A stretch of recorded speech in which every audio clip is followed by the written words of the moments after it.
Welcome to Journey of Hope. Our special guest today is Marguerite Celestin, president of St. Scholastica Academy in Covington, Louisiana. Marguerite found out that she was confronted with the words, "You have cancer." Marguerite, tell us what happened. It happened about 6 months ago. About 6 months ago, thinking that I was very healthy and had a lot of goals and ambitions for this year, and one Sunday afternoon I started with the dizzy spells, which subsequently a few days later turned into double vision, and then after an MRI I found out that I had a brain tumor that was in a very risky place, calling for very serious surgery.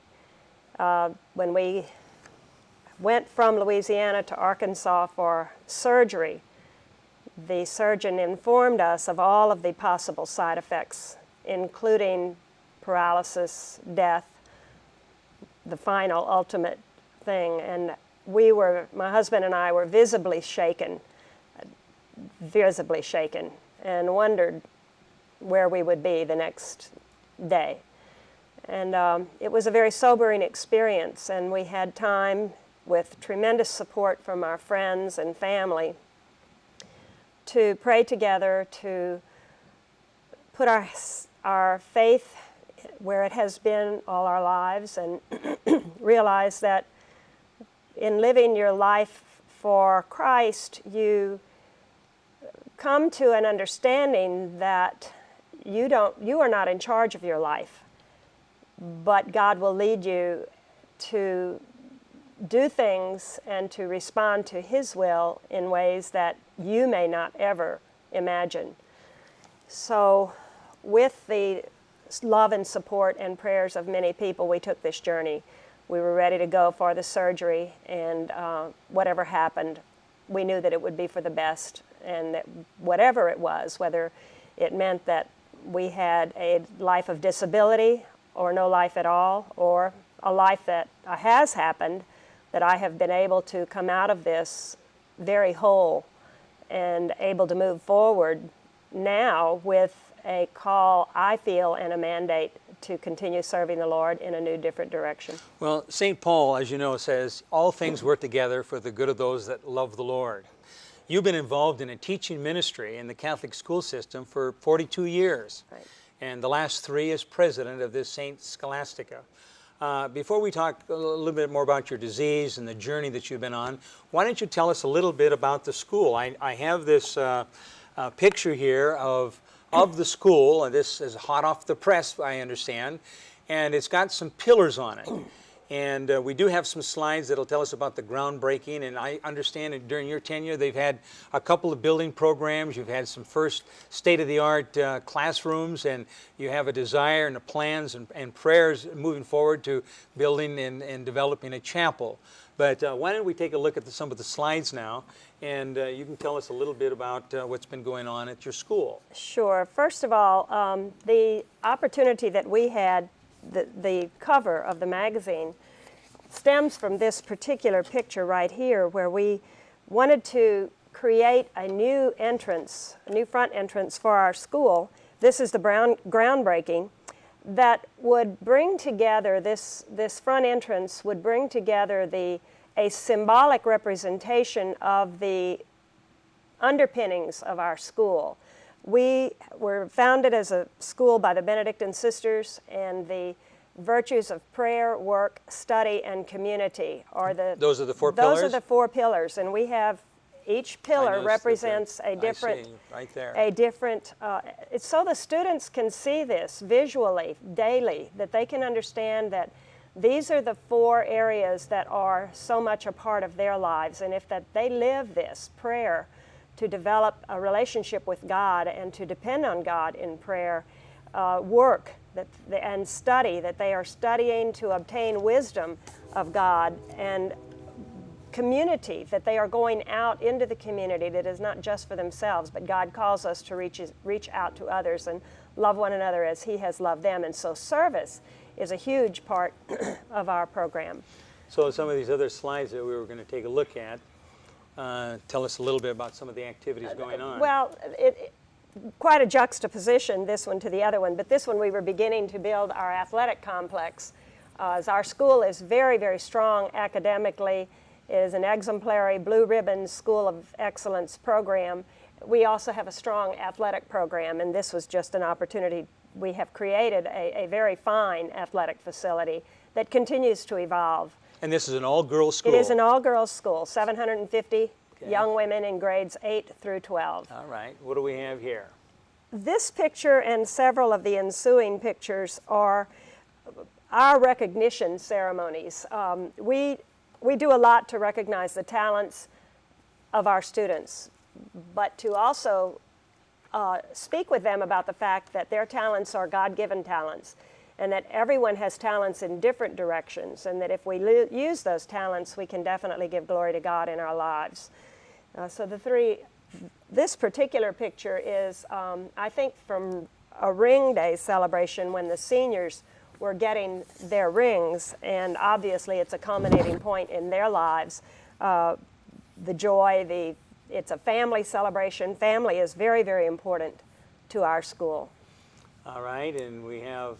This is a very unique picture, this and the following one. This gentleman is a person who has given very, very much to our school and to the community. His name is Ronnie Cole. He is actually a famous pianist who has played the world over, and his granddaughter is in our school.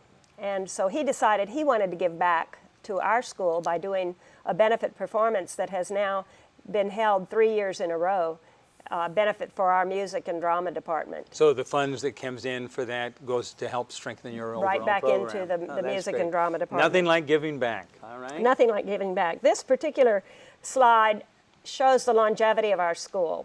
We were founded in 1903 by the Benedictine sisters, and in 2003 we celebrated our centennial.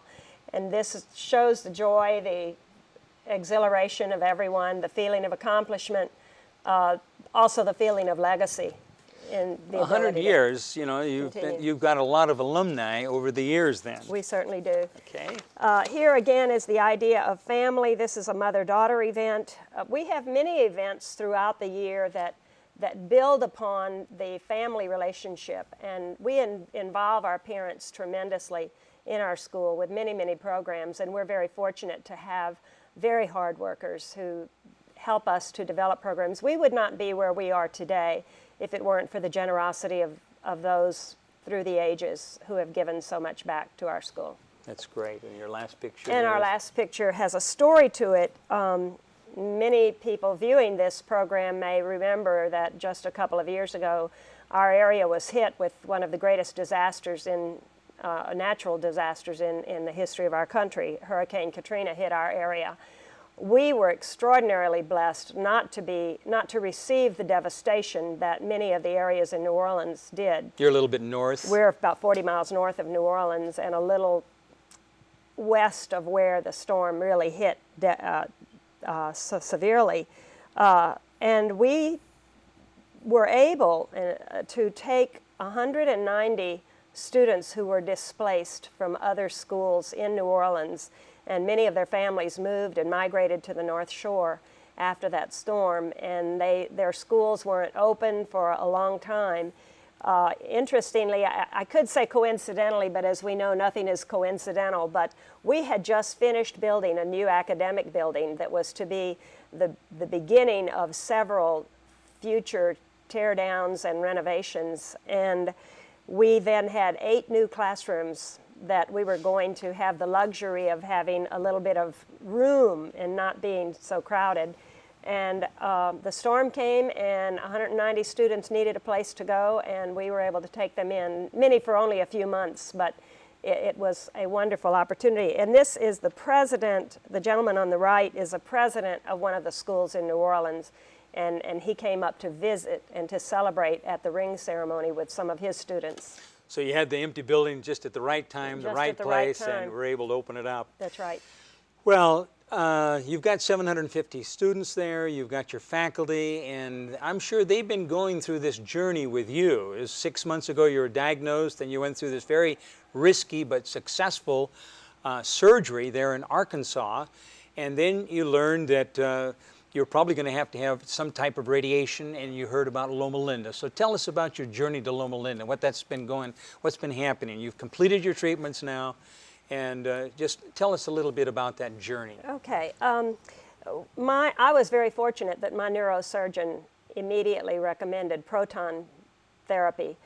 Being a chordoma tumor, he recognized that It's a skull-based tumor. It's a skull-based tumor, but at 95% that it would regrow without radiation. And he had the wisdom and the forethought to recommend, and through his experience, to recommend the proton.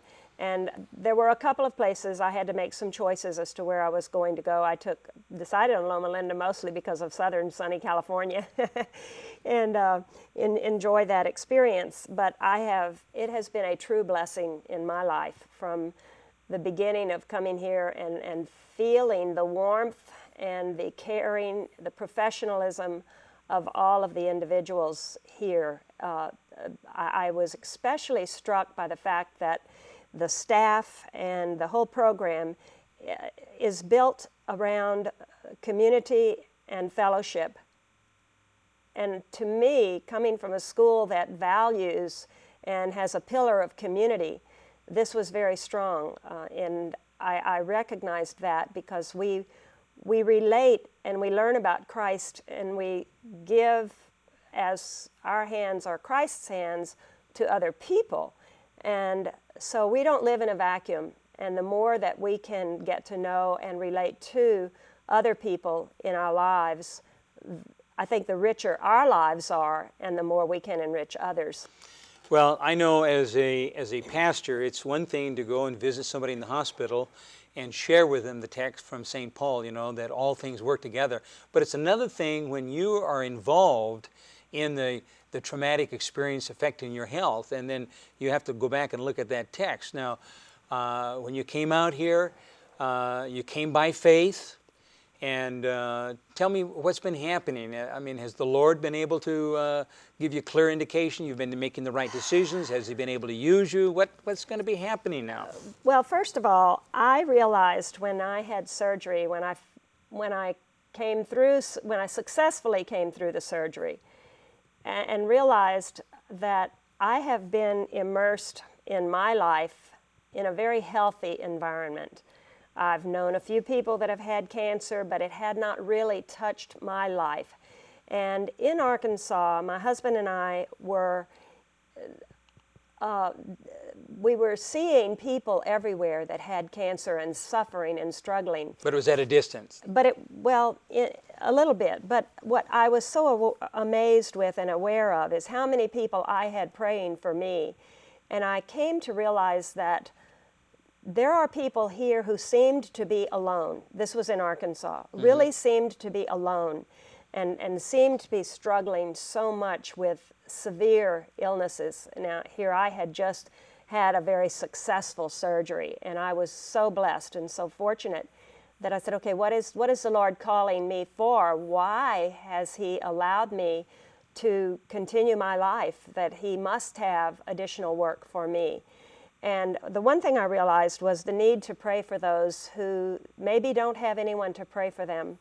The other thing is part of my education ministry. I told our students when I went back and visited with them in November, I said, you've been praying, and I'm sure you all feel very good about the fact that you're seeing me, and God really answered our prayers. And I said, I want you to know that sometimes God answers prayers even without it being what we want. Absolutely. That sometimes the answer is maybe not what we want, but it will draw us closer to God. Well, God always answers prayer, always in the right way, at the right time, and the right answer. But it's not always the way what we want. And then coming out here, so many people, there's a great support system, but yet there's still a lot of uncertainty and a lot of fear. Being a patient that had a head and neck tumor, I'm somewhat in the minority in this crowd. Sure. But yet there's been blessings in that because I've been able to get to know so many people and help them in many ways. But even people who come in and they're very afraid, I've been a part of a support group here at the hospital. And even this morning I was sitting there and someone called me over to meet another patient who had just come in, and he just found out that he had this tumor that was partially operable, partially not, and he was going to have to go through the radiation. And we talked for some time. He was frightened? He was very frightened. We talked for some time, and I even showed him the boluses that had been used, because I've finished my treatment today and was able to share that joy and that gratitude to God. But it was a great experience, and a couple of other people too. So I feel like the Lord has definitely used me during this time to make people feel His grace, to make people feel the peace that can come to them through prayer and through fellowship with one another. And it's just beginning. Now, you told me, I think you've had people praying for you from Louisiana all the way to Rome. All the way to, I've got a lot of friends, and I have known a lot of people over the years, and word spreads. You know, with the internet, word really spreads, and so I have been very blessed to have a large cadre of people who are supporting me through prayer daily. How is this going to make a difference in what you do from this point on? Well, that's a real search. That is a real search, but my life has been a journey, and I've always been open to what is the next step? Where is the Lord leading me? How can I make things better? And I think I've got to be open to this. I don't know yet where the call is going to come from, but I do feel definitely that I want to be an ambassador for this program.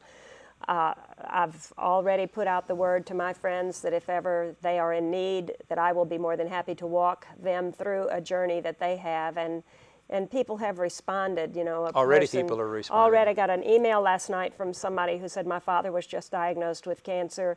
I hate to lay this burden on you at this time, but what can I do? I said, look, this is no better time to lay, it's not a burden. And so I feel called for that. I don't know yet what kind of support, but it doesn't have to be support of cancer only. It's support of whatever people in need, whatever struggles, whatever troubles people are going through. Is a matter of being there for them, and being that presence for them. I have been so struck by the paintings in the hospital, the series of paintings where Jesus is standing behind the physician. Jesus is standing behind the set of parents. Jesus is in our midst. Correct. And we cannot lose sight of that. And I feel that I've been called to do that in my life and build relationships with others through that power of prayer. Well, you know, one of our philosophy is, when people come as a patient, is to make man whole, mentally, physically, spiritually, emotionally. And you've partaken of that and experienced that firsthand. I'm sure this is going to make a big difference on not only the girls that are in your school, but your faculty. Mm-hmm. I mean, are you interacting with them, and yes. Are you getting any feedback from them? Yes, and that is a different group of people, to help them to see how they need to minister. That if we can look at our job, our career, as a ministry and not just a job, that every day we have an opportunity to stand in front of our students and to see Christ in those students, but also for them to see us. You know, it's kind of the philosophy, what would Jesus do? Mm-hmm. But I do want to say how much impressed I have been that the hospital carries out that mission to make man whole. It is evident, and that philosophy is evident in everything that I have seen, and that has been an example to me to go back and make sure that our school reflects our mission. Tell me about the 4 pillars again in your school, and it's the foundation. It is the foundation. Prayer, nothing is stronger than the power of prayer. And through prayer we can pray as if everything depends upon God. But we know that we also have to work as if things depend upon us. And so those 2 components, and to work, that our work again is a ministry, and that everything we do to the best we can, because that's the best for the glory of God.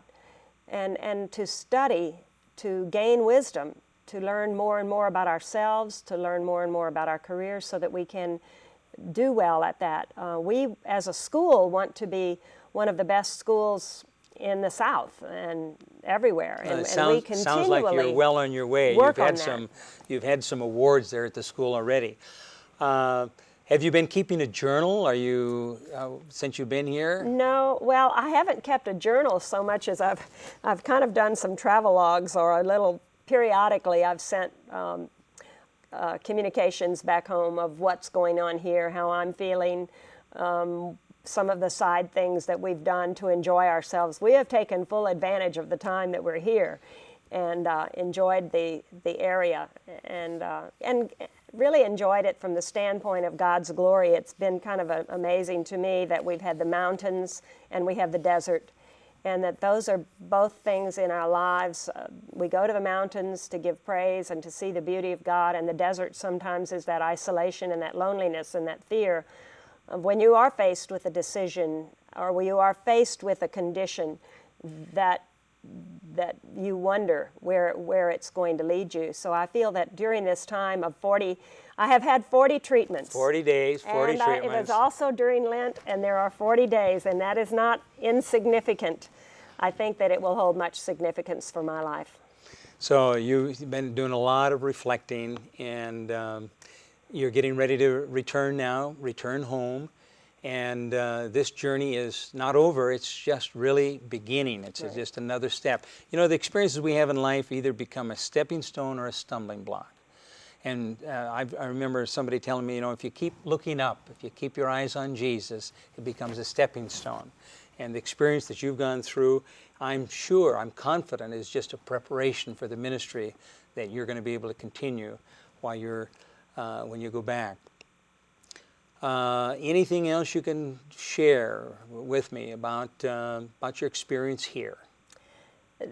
It's truly been a remarkable time with meeting so many wonderful people. We've made friends with people every corner of the United States who are here, people that we would never have met outside of this. And we feel that we will, in some way, maintain some communication, but each person shares a part of themselves with the others, and it is just a remarkable experience. And then the staff, from top to bottom, the technicians, the caring, the warmth, the professionalism, the feeling of wellness, and the contribution to wellness throughout the whole community. I believe that the spiritual basis of Loma Linda gives it a character and a presence and atmosphere and aura that is strictly because of it being a spiritual-based institution. And I really like the fact and admire the fact that there are no apologies for that, because sometimes we do tend to apologize for that. Well, you've heard me say many times, we are a religious institution. We don't make any apologies for it, and we don't believe anybody comes here by accident when we think of the thousands upon thousands. I noticed in this new edition of the Wings that they're talking about you here, and it says here, 1 year you allowed the seniors to trade places with the faculty and administration for a day, complete with the student council president's premature end of the day dismissal announcement. So you let them take over one day. We did, and we have a great relationship with our students. They know that they can come into our offices and talk about whatever is going on, whatever is bothering them, and it gives us a great opportunity to minister to them. The editor here says, Marguerite's unwavering faith in God underlies all that she does. Marguerite's faith is not only an inspiration to others, it's catching. You can't help but strengthen your belief when you hear her speak about her own. And this latest trial she's been struggling with is just another testament to her amazing trust in God. That's quite a testimony. Well, it's very humbling. It's quite a testimony, and makes me very grateful to God for the gifts that He has given me. So all things do work together. Not everything that happens is the best, but when we belong to God and we have the confidence that He's going to lead us through step by step. That's right. And the Lord has been blessing you for the last 42 years in your teaching ministry, and I'm confident that as a result of this experience and the journey you've been on, that God is going to continue to bless you in a wonderful, wonderful way. The editorial here ends up whether she's advancing the mission of the Academy or facing an illness of her own. Marguerite inspires others to persevere in their own battles. Through her courage and determination, she strives for excellence and achieves success. A true leader, she is able to evoke these traits in others so that they are capable of continuing her legacy. That's a powerful statement. If we don't have others to continue that legacy, then it's lost. And that was the challenge that I had when I took over this school 28 years ago, because the founding community, the founding religious community, was withdrawing from the administration. And to me, I took over with the mission of continuing their ministry and continuing and helping their vision of this school to not just stay alive, but to grow, not just hide it under, and keep the status quo, but to expand upon the excellence and expand upon the achievements. And we are proud of who and what we are today, but it's because everyone works together. We have a team, group of people, strong, dedicated men and women, Christians, who give of themselves tremendously for the growth and support of this school. Well, I know that God is going to continue to bless you in a wonderful way because of your dedication, your trust in Him, and nothing happens by accident, and God is going to bless you in the months and the years to come, and our prayers are going to continue to be with you, and we want you to remember us. Oh, I thank you for the opportunity not only to be here, but also to experience in a very full way what's going on here at Loma Linda. And I'm proud to talk about it. I'm proud to carry this message of Loma Linda Hospital out into the community. We want you to be one of our ambassadors. Thank you so much. You're welcome. Thank you. All right. Thank you. God bless you.